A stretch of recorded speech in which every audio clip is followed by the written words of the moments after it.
Assalamualaikum warahmatullahi wabarakatuh. Kami dari kelompok 11 yang beranggotakan saya sendiri Farhanah Maulida sebagai pemateri 1, Levia Suci Cahyani sebagai pemateri 2, dan Waliuddin Noval Juharsa sebagai pemateri 3 yang akan membahas tentang peran pengelolaan dana zakat, infak, sedekah, dan wakaf dalam pemberdayaan ekonomi umat.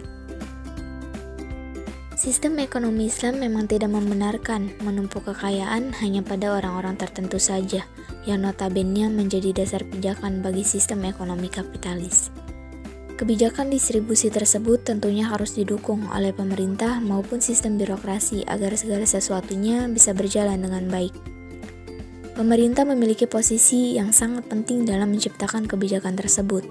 Salah satu intervensi yang bisa dilakukan oleh pemerintah adalah mendirikan lembaga filantropi Islam. Dalam hal ini, lembaga tersebut yang nantinya akan menjadi penggerak bagi proses penyaluran distribusi atribut-atribut filantropi Islam seperti halnya zakat, infak, sedekah, dan wakaf yang dengan atribut tersebut mampu menjadi poros bagi pemberdayaan ekonomi umat. Karena ZISWAF merupakan instrumen distribusi kekayaan dalam sistem ekonomi Islam. Secara harfiah, zakat mempunyai makna persucian, pertumbuhan, dan berkah. Sedangkan menurut istilah, zakat berarti kewajiban seorang muslim untuk mengeluarkan nilai bersih dari kekayaan yang tidak melebihi 1 nisab, dan diberikan kepada mustahik dengan beberapa syarat yang telah ditentukan.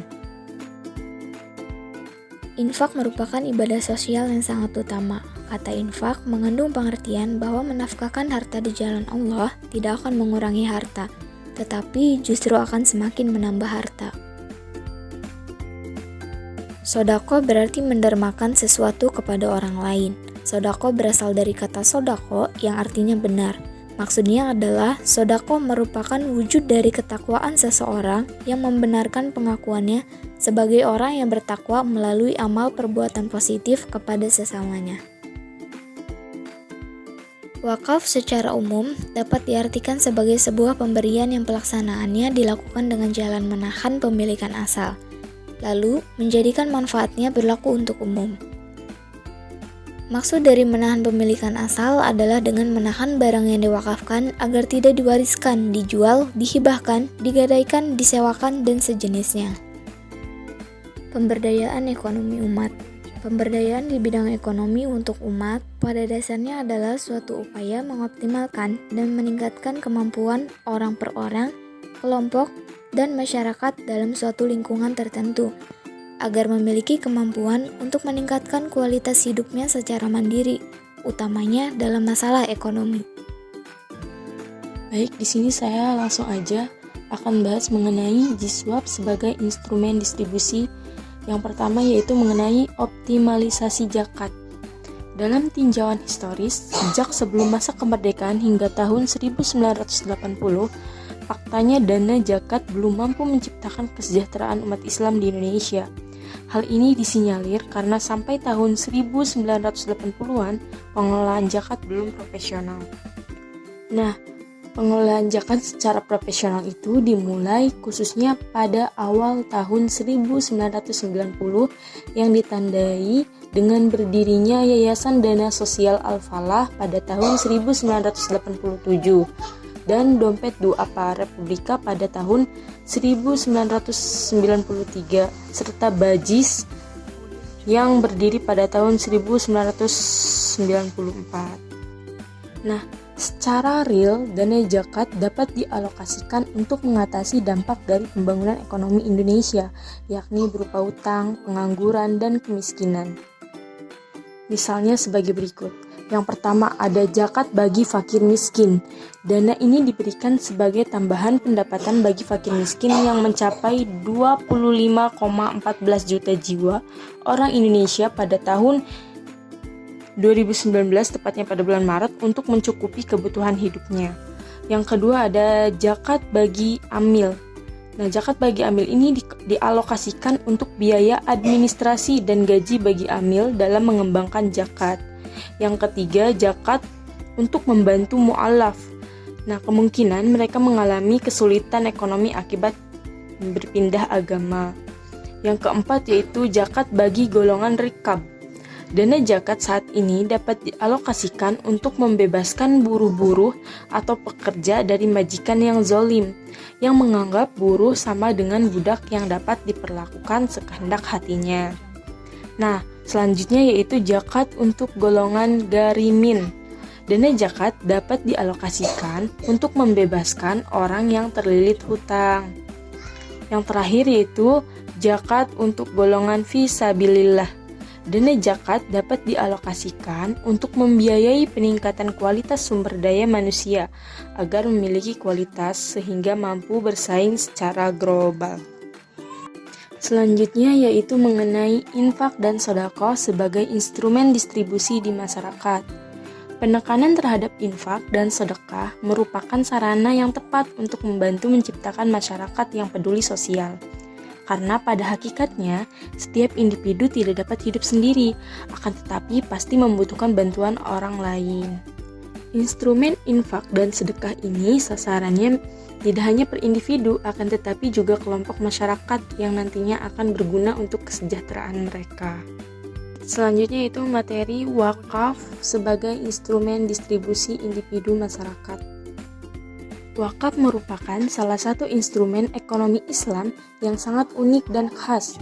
Kekhasan wakaf adalah sebentuk instrumen unik yang mendasarkan fungsinya pada unsur kebajikan, kebaikan, dan persaudaraan.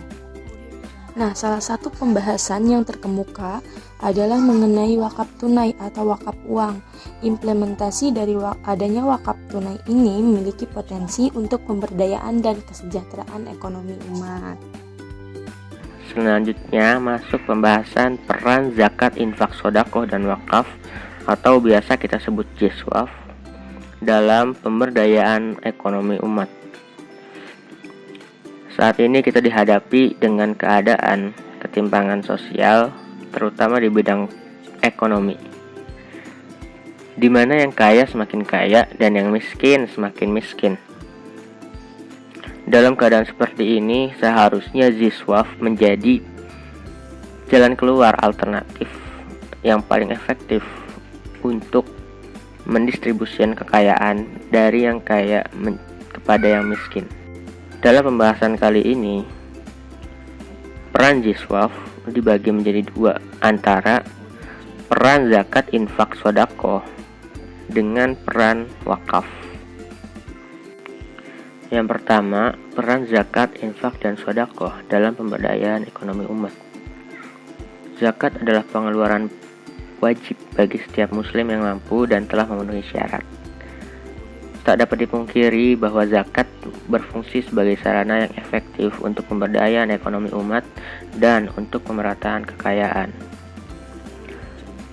Melalui sedekah, perkembangan perusahaan-perusahaan besar harusnya tidak mematikan usaha-usaha kecil. Karena sebaliknya, perkembangan yang dialami oleh perusahaan besar dapat menumbuhkan serta mendorong perkembangan usaha kecil, sehingga meningkatkan penyerapan tenaga kerja dan meminimalisir pengangguran karena tumbuhnya usaha-usaha kecil yang tadi itu. Dan juga dapat menciptakan pemerataan dalam distribusi pendapatan yang pada akhirnya menciptakan kesejahteraan bersama dalam masyarakat. Selanjutnya, pembahasan peran wakaf dalam pemberdayaan ekonomi umat. Wakaf adalah perpindahan kepemilikan yang awalnya milik pribadi menjadi milik umat. Indonesia sendiri memiliki harta wakaf yang cukup besar, yaitu sebanyak 51.273,63 hektar yang tersebar di 382.239 lokasi yang dapat teman-teman lihat dalam grafik yang kami sajikan.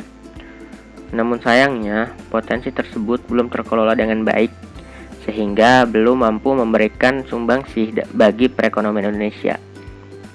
Oleh sebab itu, langkah yang strategis perlu dilakukan ialah mendata ulang seluruh harta wakaf yang memiliki potensi untuk diberdayakan.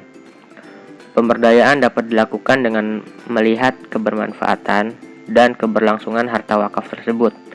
Misal, wakaf dalam bentuk sekolah atau madrasah yang tidak terkelola harus diperbaiki dan ditingkatkan kualitas sistem pengajarannya sehingga diharapkan mampu menghasilkan anak didik atau sumber daya manusia yang berkualitas.